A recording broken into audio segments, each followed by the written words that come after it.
నేను morning walk కి బయటకు వెళ్తున్నా, మీరు కూడా రండి.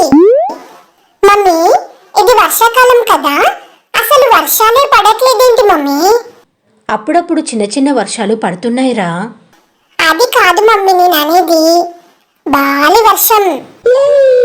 ఓహో, అయినా ఇప్పుడు వర్షాల గురించి ఎందుకు మమ్మీ? వర్షాలు బాగా పడతాయని పడవ తయారు చేశాను మమ్మీ. అవునా, మరి నాకెందుకు చూపించలేదురా? బాలి వర్షం పడ్డప్పుడు చూపిస్తా అనుకున్నా, పేరు కూడా పెట్టాను. అప్పుడే పేరు కూడా పెట్టేశావా? కనీసం పేరైనా చెప్పురా. సరే మమ్మీ, టైటానిక్. ఆ? ఏంటి మమ్మీ అలా షాక్ అయ్యావు? అంటే అది మునిగిపోయింది కదా. అందుకే మమ్మీ పడవ మీద టైటానిక్ మునిగిపోని పడవ అని రాశాను. నీళ్లు పడవలోకి వెళ్తేనే కదా మమ్మీ పడవ మునిగిపోతుంది. అందుకే పడవకు 2 రంధ్రాలు పెట్టాను. నీళ్ళు వచ్చినా కూడా ఆ రంధ్రాల నుండి వెళ్ళిపోతాయి.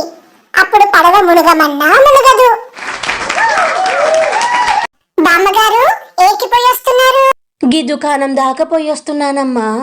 అవునా, నాకు చెప్పుంటే నా టైటానిక్ పడవలో తీసుకెళ్లేదాన్ని కదా.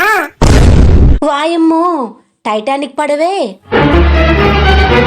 బామ్మగారు, అదేం మునిగిపోదండి. మునిగినా తేలినా నేను రానమ్మో. పోండి పోండి, భారీ వర్షాలు అతి భారీ వర్షాలు వచ్చినప్పుడు మీరే వస్తారు. అప్పుడు ఎక్కించుకోమన్నా ఎక్కించుకోను. కృష్ణ, నాకు తెలిసి అందరూ అలానే భయపడుతుండొచ్చురా. ఆ పేరు మార్చురా.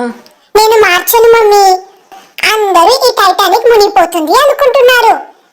మునగకుండా నడిపించి చూపిస్తా. హైలో హైలేసా హంస కదా నా పడవ. అయినా నా పడవ గురించి నీకేం తెలుసు మమ్మీ? నా పడవని ఇలా వెనక్కి నడపొచ్చు, ఇసుకలో నడపొచ్చు, అలలు ఎక్కువగా వస్తే గాల్లో కూడా నడపొచ్చు. అబ్బో, అలాంటి అన్ని ఫెసిలిటీస్ ఉన్న పడవను 1 గంటలో తయారు చేశాను నేను. ఫ్రెండ్స్, మీరేం భయపడకండి ఫ్రెండ్స్. ఒక్కసారి నా పడవ ఎక్కారనుకో, రోజు ఆఫీస్ కి నా పడవలోనే వెళ్తా ఉంటారు. అంత బాగా తయారు చేశాను.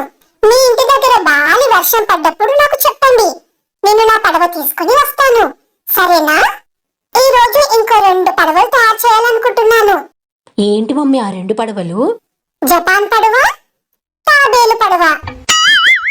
నీ పడవల పేర్లు చాలా బాగున్నాయి మమ్మీ. Thank you mummy.